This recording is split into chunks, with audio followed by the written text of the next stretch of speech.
This tiny box can power your entire house for free, run your electric car, and energy companies would rather you didn't understand how it works. That sounds illegal. I have a business idea. It takes the kind of power stored in batteries or solar panels and turns it into the type your home actually uses. So I just plug it in and boom, free power? No, you still need batteries or solar panels. This device, called an inverter, converts 12 volts DC into 120 volts AC. It all seemed too good to be true. Inside, transistors switch on and off 20,000 times per second, creating a wave pattern that mimics grid electricity. 20,000 times?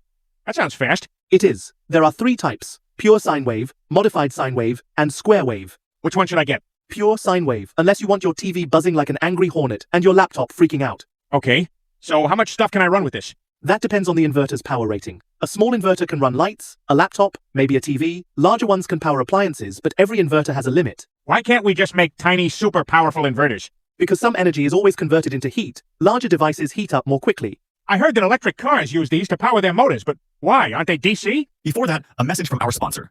If you are a maker or engineer, PCBWay is the way to go. With it, you can order your own PCBs, CNC, and 3D printed parts. PCBWay celebrates the launch of KiCad 10 with the new PCB design contest, in which you can submit your PCB design and win different prizes.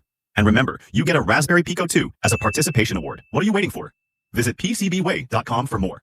Yes, electric cars run on DC internally, but the motor itself doesn't use the battery voltage directly in a simple way. Why can't they make both work the same way? Because the battery provides DC power, but the motor needs very controlled, variable power. So the car uses an inverter to turn DC into AC and then precisely control frequency and voltage. Wait, so it's not just battery goes to motor? No, the inverter is what actually lets the car control speed and torque. By changing how the electricity is switched thousands of times per second, it effectively creates the motor's behavior. So that's why electric cars feel so smooth when they accelerate. Exactly. No gears shifting, no combustion delay, just continuous electronic control of the motor. Which topic should we cover next? Leave a like and follow Electronics Peter and Mechatronic Peter for more.